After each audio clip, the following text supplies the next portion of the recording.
Today we humans face many threats, but one of them that we feel more individually is that our mental health is deteriorating as a species. And psychedelics from the beginning have been seen for hundreds, if not thousands of years, and among other purposes, they were used for healing. Unfortunately, in the 70s of 1970s, the beginning, for reasons that had nothing to do with science, the psychedelics were made illegal. We should discourage drug use, and we should try to enforce our laws. Everybody's internalized this idea that drugs are bad. In one way or another, we grew with it. I see them as tools of change, as agents of change. And a lot of people report that they have a renewed sense of spirituality, of connection to the divine, of connection to transpersonal dimensions.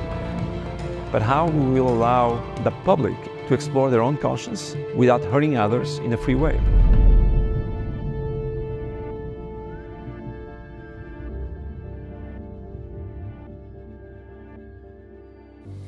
Hello, Pedro.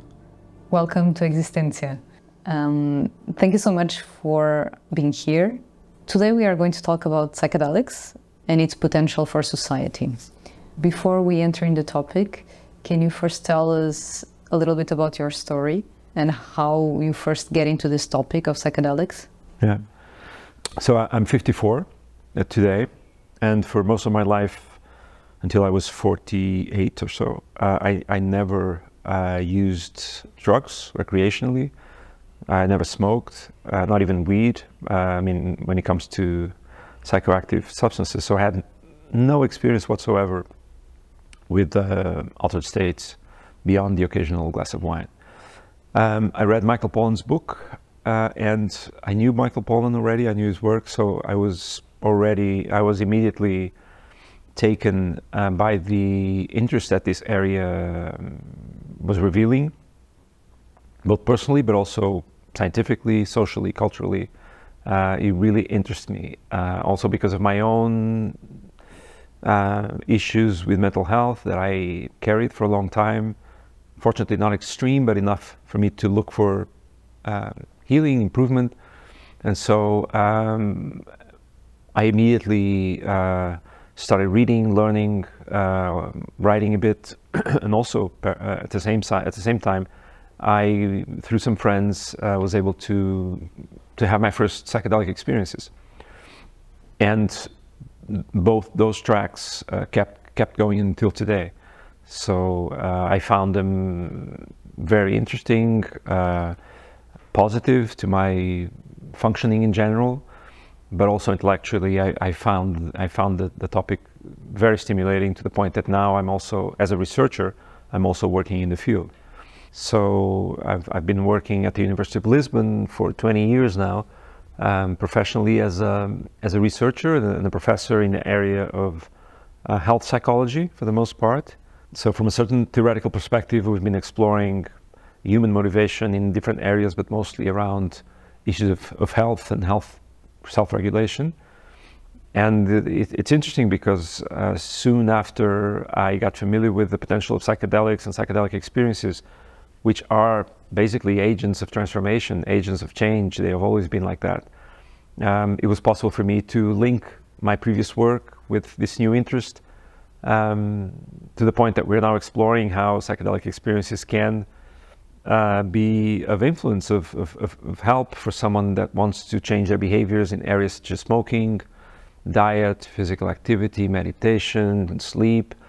And we have some evidence, it's still in the beginning, but we have some evidence that not only psychedelics can be useful for mental health, but they may also help us when we are blocked in our lives into certain patterns of behavior which we know are not useful or helpful, but we feel unable to change them. And that happens with a lot of people around something like eating, for instance. And psychedelics can also be useful to widen our perspectives around ourselves and our place in the world, and how we may find the capacity, but also the desire and the deep-rooted understanding of what it takes for us to change throughout life. Why do you think psychedelics are so important? And what was the core motivation for having created Safe Journey? From very early on in my own journey around this topic, I realized that there was not a lot of things written in Portuguese about it. People wanting to know more about the topic in different ways, and I thought that we could and should have a website or a portal in Portuguese where people could find these resources, which were appearing in newspapers and some other sources. And so with some friends, we thought we could start that process of just building a basic website where some PDFs and some files will be available and some links. Of course, enthusiasm got the best of us, and all of a sudden we had a project called Safe Journey. We had a team of people who, in their free time mostly, help feeding it and producing content and finding other content online. And it's been very gratifying, the number of people that have found this work meaningful, that have also found their way into psychedelics and psychedelic experiences and have gained from that. That's one of the most rewarding things that I can hear today, that somehow Safe Journey helped another person that we don't know to become involved and have their lives in some way changed. And today I just wrote a book for the general audience, trying to explain the basics of psychedelics for someone who's interested but not very knowledgeable. There's still a lot of people that have not even heard of this, or that are too removed or too fearful of what psychedelics are or could mean or could represent. And so there's a lot of work to do, to spread the word, not in a missionary sense, or to convince anyone that this is important, but just to open the door. And then those that want to enter, and those that want to stay away, stay, but at least with a knowledge that is based on science and evidence, on tradition as well, and not based on myths and misleading ideas that were propagated, especially in the 70s. Since you're touching the topic of misinformation, can you tell us a little bit about the misconceptions around psychedelics? Yeah, so there's a lot of misconceptions, a lot of ignorance, but also a lot of stigma and fear of psychedelics. And for the most part, they're not based in reality. Unfortunately, in the 70s of the 1970s, in the beginning, for reasons that had nothing to do with science, or mostly were not related to science, the psychedelics were made illegal, along with many other drugs, were put in the lowest or the most dangerous category of drugs, which meant that they could not be researched, or they thought of as having no medical potential, but also being very dangerous. And so that created a huge barrier on research and on knowledge to progress on how safety or useful these drugs are. At the same time, not only they were made illegal, but there was campaigns that we now know were orchestrated by government officials, namely in the United States, purposely to denigrate and to create fear in the population around the use of drugs like LSD or MDMA a bit later. Unfortunately, the press picked up on that, and against reality, against what we're seeing, what was happening in the real world, we all developed, and then the war on drugs began, which meant that all drugs were bad for policymakers and for the public. All drugs were to be avoided, all drugs were addictive. It was just something to eliminate. Humans have always consumed drugs, so any policy, any prohibition type laws or mentality was meant to fail, and it failed. It failed dramatically. Today, we know that that's not the way to go about when it comes to regulating and dealing with drugs that humans always pursued. So, some the fears that were planted in society, in population's mind, were from the most ridiculous almost, that drugs like MDMA caused holes in one's brain, that I saw some ads wanting to denigrate African Americans, where white people were being told, or the population in the States were being told, that black people consuming drugs were more keen to rape white women. So it reached the point of almost ludicrous, ridiculous claims, but that were planted in society, and so some of those ideas picked up, to more subtle ways of associating certain groups in the population with the consumption of certain drugs, like Black Americans and weed, like student protesting against the administration with LSD. And so that created this image in society that drugs were associated with disruption in society, with criminality. And so those ideas that essentially, drugs would cause you physical damage, psychological damage, would ruin your life, were all to be avoided, would damage young people because their brains wouldn't grow properly or wouldn't develop properly. That of course you develop addiction and you would be unproductive, were propagated. Unfortunately, in the 90s, especially all over the world and in Europe in particular, there was a situation where heroin in particular became available and cheap. And so those images of people that had addiction and that were, whose lives were in very bad condition, that those images also became available in the media. And that just fed into this already existing idea that drugs are bad and that drugs were dangerous. And largely, exaggerated fear, exaggerated negative opinions about drugs, because there's always been many drugs and the safety profiles vary a lot. So this idea that, that the problem is not drugs, is how people are using and why people are using drugs. And then, of course, if a drug has a physiological addictive potential, which is not the case for psychedelics, that creates, the potential for things to go wrong. When you have someone that is not prepared, that is in a poor state of their own life, and then you have an addictive element, an addictive substance that makes them feel good for temporarily, of course, that creates conditions for bad uses of drugs. And there's bad uses of everything. People get addicted to food, or people get addicted to exercise. They get addicted to shopping or using the media or using social media. It's not exclusive to drugs. The problem is, the drugs became an easy target, and so these myths got propagated. They spread in society to the extent that there's not a single person in today's world.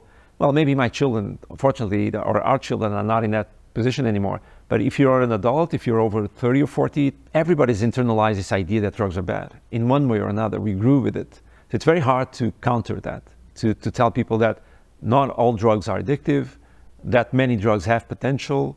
We know that already. Opiates are used in medicine all the time. Ketamine is used in anesthesia all the time without problems. So there's a lot of stigmas, there's a lot of ideas that we need to deconstruct. But fortunately, there's many of us now, moving in that direction and trying to deconstruct them for others and making it easy for other people to see what drugs in general are about, but psychedelics in particular, what they can offer. Now, in your own words, how you define psychedelics? Well, to define psychedelics, I don't need to be very creative myself, because others have done an excellent job. And you can start with the word itself, which means to reveal the mind, to manifest what's inside your mind. That's where the word comes from originally. So I think psychedelics are a tool, a very powerful tool, maybe like no other, that we don't know exactly to the extent that psychedelics have their own mission. Some people think that there's a purpose for these tools to be around, and that they play a role in a broader sense to, at least for humans, maybe for other species as well, for us to stay grounded, for us to stay open-minded, for us to evolve. Some people have theories about how these substances have always played a role and have interacted with the human species in a way that is self-serving to them, because we also perpetuate and grow them, but also that they play a role in keeping us somewhat sane, although you could say that the world is not moving in that direction these days. I'm a scientist. I'm a bit more materialistic, perhaps, or a bit more objective in my own meanderings, even though I respect other views of the world, and sometimes I even wished I had a more mystical or a more expanded view of what psychedelics are. I see them as tools of change, as agents of change, as powerful tools that are at our disposal as humans to, in the proper context, with a proper framework, with a proper environment. Psychedelics don't work by themselves necessarily, although they can trigger, they can catalyze some processes, but they usually are better suited to be worked within some sort of ecosystem, whether personally, communal, or medical, or traditional ones, like they've always been used in groups, within tribes, within communities, that all of them were familiar with the psychedelic experience and what it takes to make the best of it. We live in a very individualistic society. We tend to see things and tools for the purpose of self-growth, of individual development, which is nice, which is important. I think there's a role for increasing individual awareness and us being a bit more comfortable with our own stories, with our own individual stories, and therefore grow individually. But psychedelics teach us that these things are to be lived and mostly explored in the real world with other people. You know, Michael Pollan, a great psychedelic disseminator these days, he says that psychedelics are able to touch in very important elements of human life today and the life on the planet, which are our individual growth, our individual dealing with our own pains and our own questions, our own enigmas. So they connect us to ourselves, but they also connect us to others. We get closer to the other, we get more open, we are more accepting, we are more understanding of our differences and accepting of them. And finally, a lot of people report, and I'm included, that psychedelic experiences also have a way to remind us that we are part of an ecosystem, a biological ecosystem. We are part of nature in a sense, and we've grown apart from that as we move into cities and had a different way of life. But there's most likely in all of us a memory that we are animals, that we are intrinsically in need from food that comes from our natural environment. We feel more calm when we are in natural environments. That's been proven. And so maybe psychedelics also reminds us and sort of gently pushes towards lives that are more connected to one's environment, one's natural environment.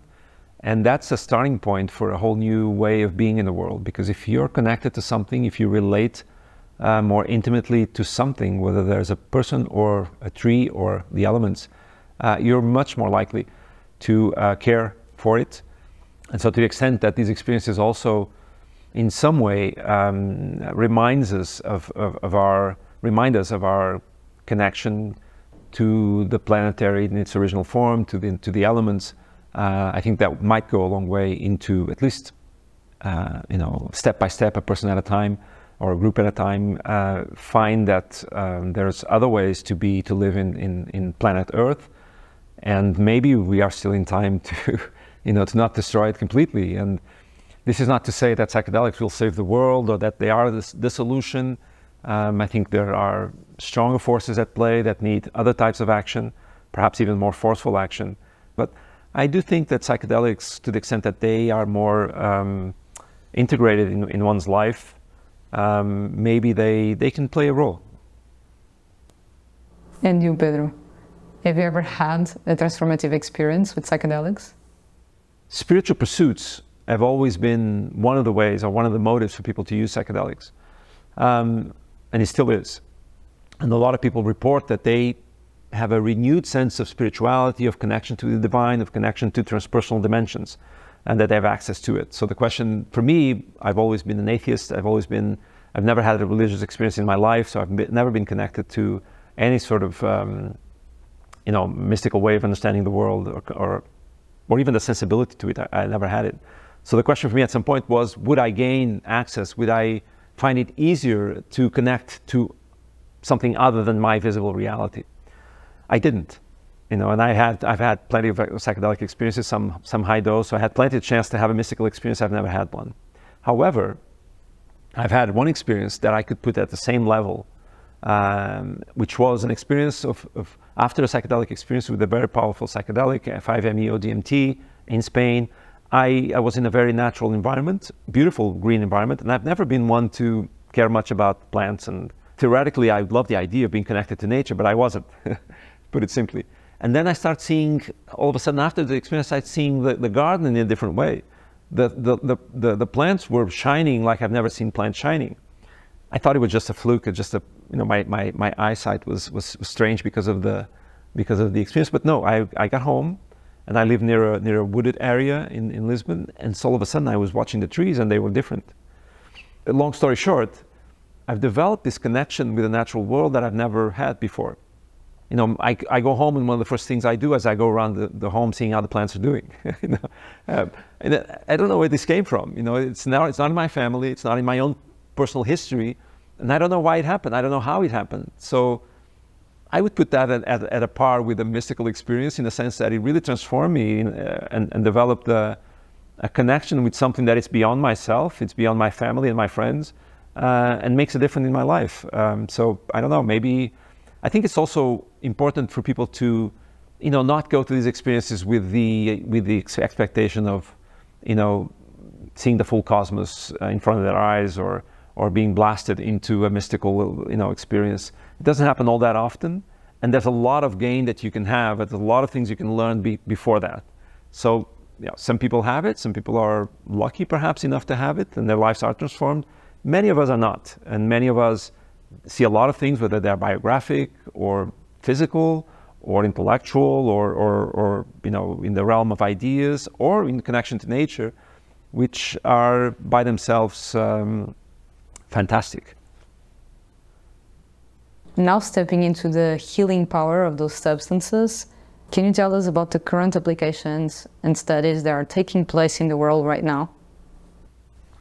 Yes. So today we humans face many threats, but one of them that we feel more individually is that our mental health is deteriorating as a species. Depression in particular, but also other ailments that make a lot of people's lives difficult, painful, less productive, less well lived. And also this brings a lot of costs to our collective life, to healthcare, to absenteeism. I mean, it goes on and on. However, the human species always struggled with this or that, and there was always diseases, there were always problems.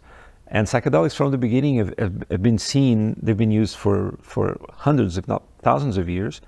And quite often, among other purposes, they were used for healing. They were used for understanding what affected people in their health, in their well-being, also in their creativity, in their way of being with others.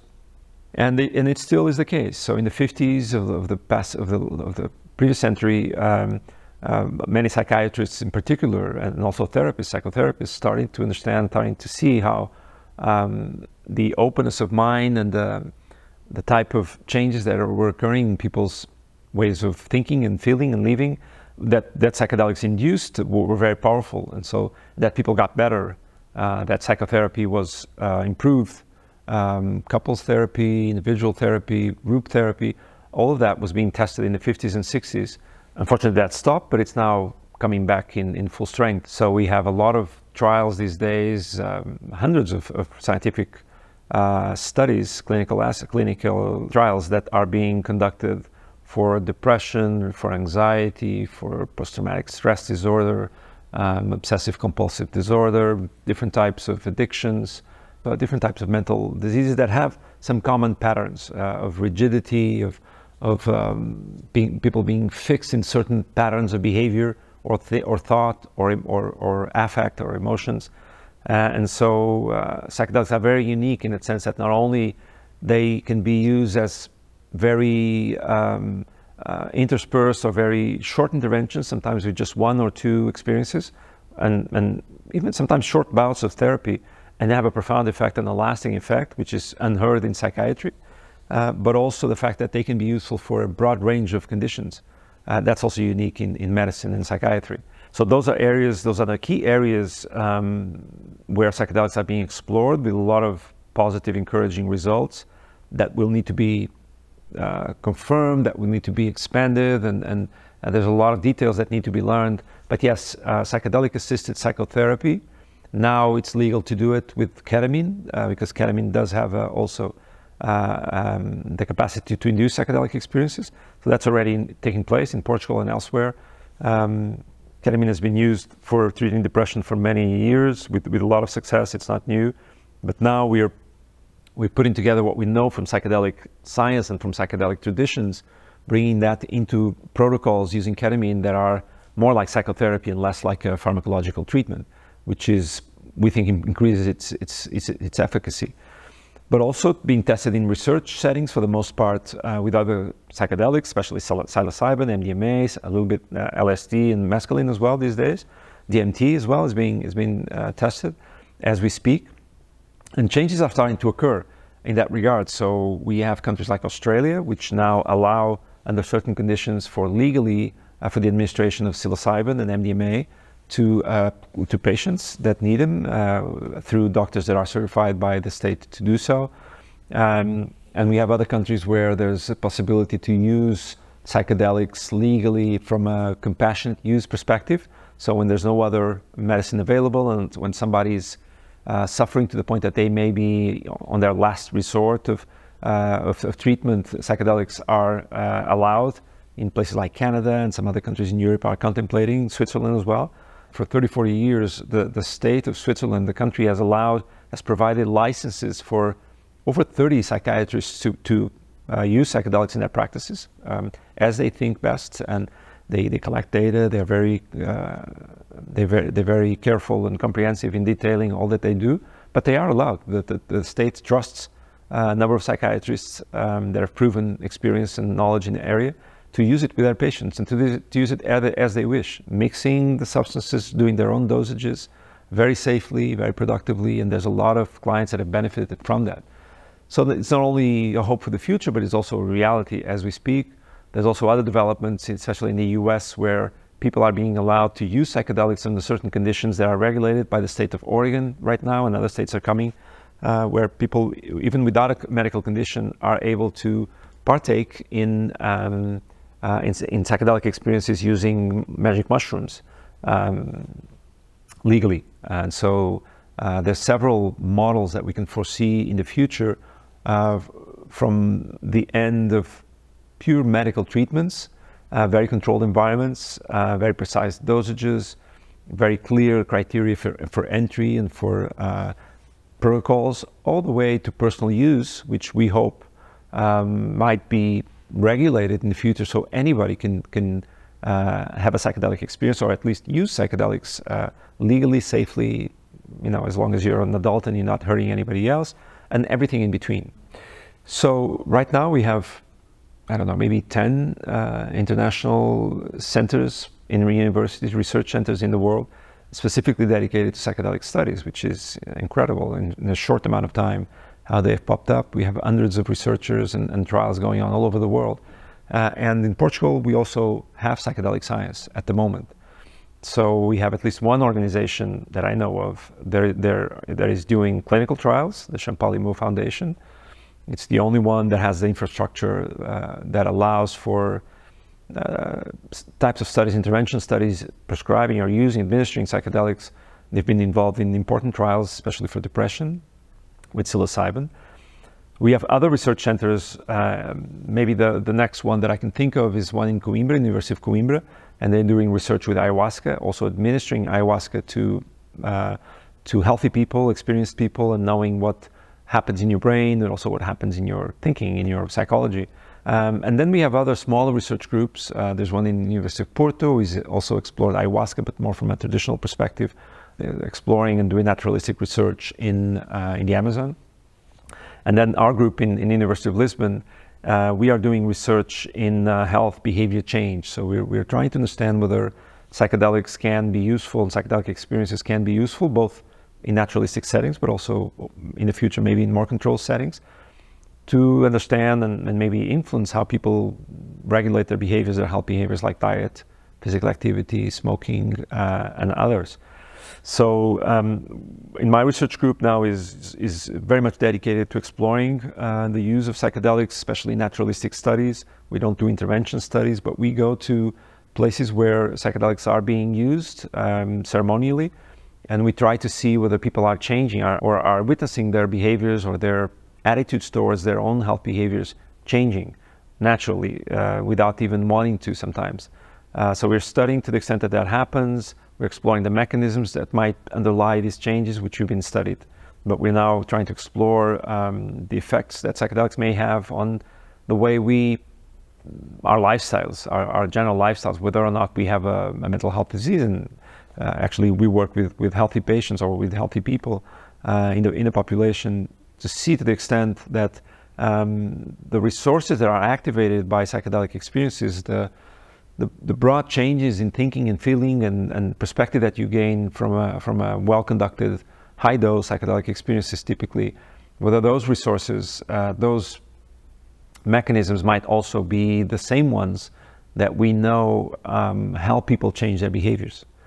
So just to give an example, something like a more self-determined form of motivation. So a lot of people, after they go through psychedelic experiences, they feel like they are more in connection, they are more connected, they're more aware of their own needs, their own aspirations in life, their own form of relating to others.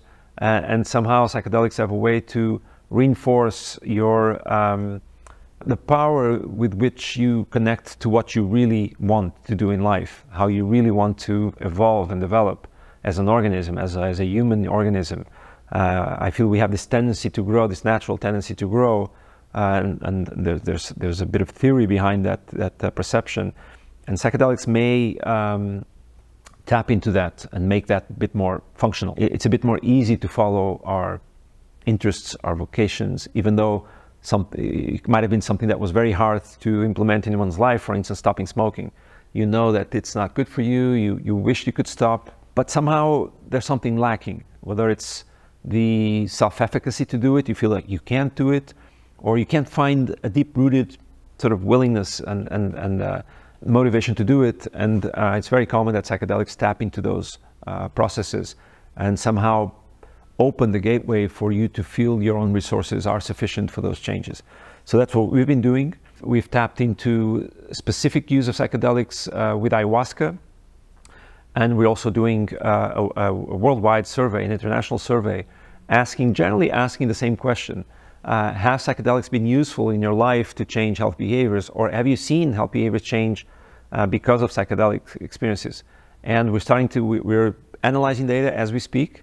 Laura Carvalho, a PhD student, a psychologist and PhD student that works with me, is one of the first person in Portugal to do her PhD or a PhD degree exclusively on psychedelics. And we are finding that there seems to be a signal here. There seems to be something here in the sense that many people, whether in ceremonial contexts, whether in the wild, as they have their own psychedelic experiences, mostly outside of clinical trials, outside of research environments, as you would do in natural settings, we are finding that many behaviors seem to be changing. And for instance, we have found with others, it's a cross validation study from the Netherlands, Spain, now in Portugal. We're finding that groups that are commonly using ayahuasca, they tend to be in very good health and actually in better health when compared to the population of these countries. So it's just one type of study, but it gives us indication that not only psychedelics seem to be very safe, but they may also be improving their health. And so one of the questions that we are very interesting, and I think it's one of the strongest rationale for this type of work, which is exploring psychedelics not only for physical health or mental health, but for behavioral health.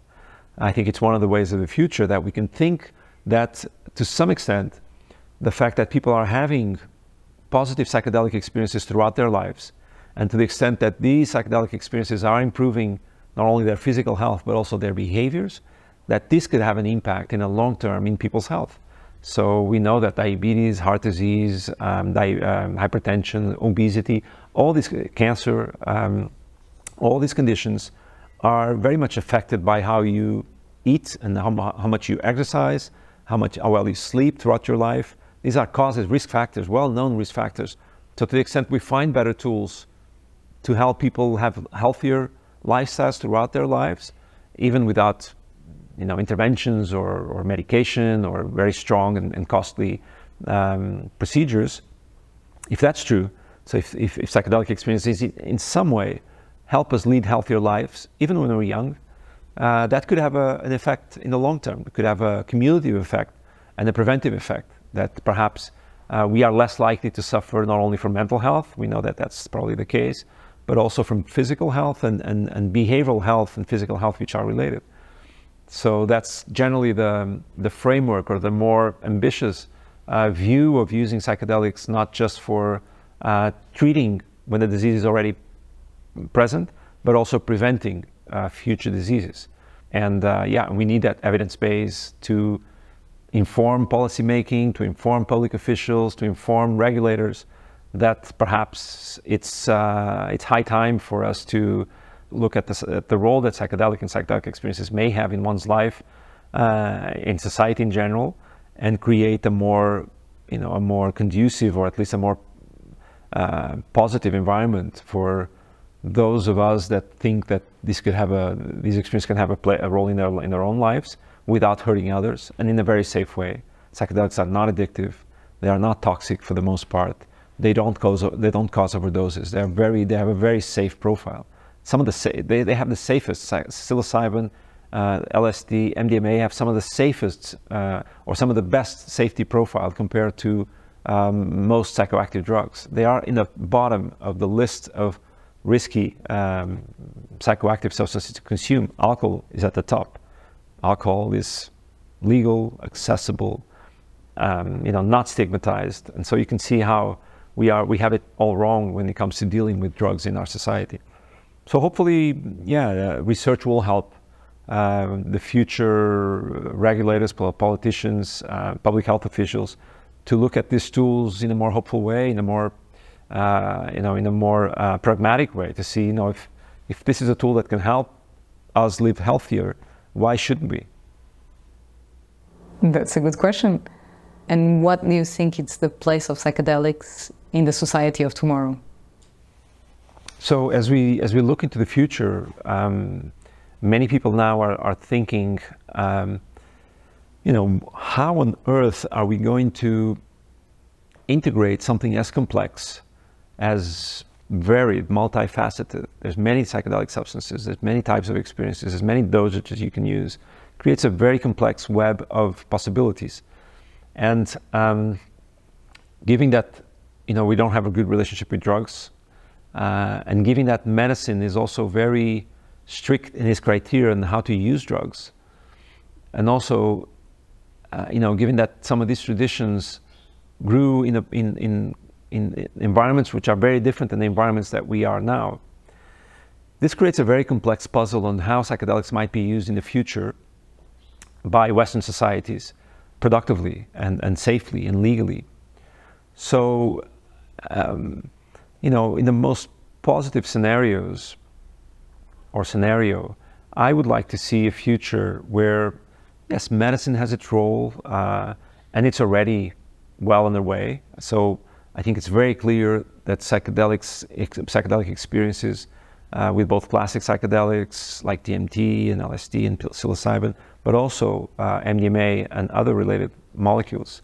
So as we envision the future, I think some of the best scenarios are where we are able to use psychedelics in community, that we as a society create sort of grassroots organizations, bottom-up type organizations, some more structured, some less structured, some more formal, some more informal.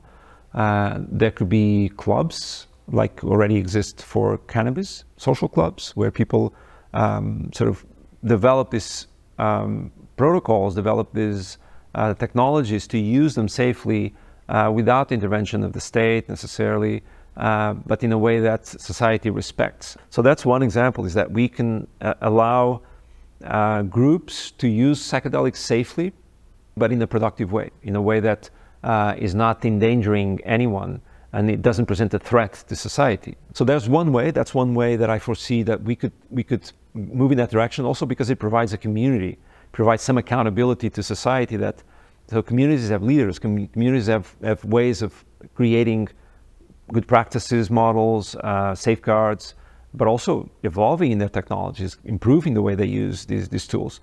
Another way that is now being tested is a bit more formalized, where there are sort of healing centers, still away from medicine, But there are healing centers, like in Oregon in the US, it's now being implemented, a law that allows centers to get a license from the state, to have certified practitioners, to have certified ways of producing, in this case, magic mushrooms, and take them and serve them to clients, so that people can go to these centers and have their experiences in a controlled manner by professionals that know what they're doing, using regulated substances, but doing it for their own purposes. It could be in groups, it can be individually, but doing for the purpose of self-growth, of going through difficulties of life, of healing, of connecting with their own, cosmic entities, whatever it is. And so that's another way that I foresee that we might be using, and the state could regulate it very clearly. It's within, the laws and the health safeguards that any other organization that administers a substance, so that creates a healing environment, would do. Finally, we have the conundrum of how to allow anyone in the public access to a substance, any of these substances, in a way that provides some safety, like we have tobacco and alcohol these days. When we buy it, we know what we're buying, we know the quantities, it's been regulated. But how we will allow the public, any one person, to have access and to be allowed to explore their own conscience, to explore their own mind without hurting others in a free way. It's almost ridiculous today that you can't grow your own mushroom or your own plant, consume it in the safety of your home without involving anybody else or damaging anybody else, and you can't do it. It's crazy. It's really hard to comprehend how we reach this point of fear. So how do we foresee a future where that's legal or that's possible? I think, psychedelics are powerful, and I think we should take that in consideration and establish some sort of ecosystem, social safeguards for them to be used safely. I'm in favor of them being freely available, but I see that there might be problems with production and distribution that will encourage trafficking, or encourage less good products being available to the public. So there's a lot of issues involved, especially around production and safety. I'm not worried about use. I think use with psychedelics is fairly safe. Actually, we have a case in the Netherlands where psychedelic truffles are freely available for everybody. There's no public health problem because of use. And so one way that people have thought as a possibility, and I think it's an interesting one to explore, for individual people to have access to these substances, they have to be made available somewhere, pharmacies or special stores. Like you can buy weed in the Netherlands legally in special shops, in a controlled way. And then perhaps having some sort of training or some sort of minimal knowledge that people have to use these substances with a license that is provided for a state. A license which is low access. It's not a very difficult thing. You could compare it to a driving license. You have to be found accountable to the state, like a driver is accountable to authorities and to the state. You can't drive. If you drive while drunk, there's a penalty. You might lose your license. It's the same thing. If you have some problems, you might be in check. After a few problems, you might have your license removed or have to pay a fine, like it's done in driving. And so I think some sort of accountability that users might have to others, to the state, to the to society as a whole, that they are found accountable for the way they use drugs. I think that's a fair way of going forward.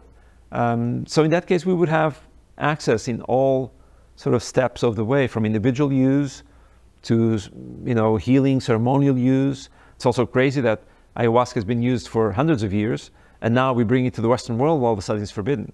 When it's known and actually it's used almost the same way that's been used all the time. We have the ceremonies, we import shamans from South America, not all of them, and they do it exactly as they've been doing in South America, but in Portugal it's illegal. It doesn't make rational sense. So all the groups, individual groups, ceremonial, ritualistic use, all the way to medical use, we can foresee different ways in which drugs might be used productively in the future. I hope I'm still alive when that time comes, at least for some of these changes. But the hope gives us enough juice to keep going and in some way help these changes to take place.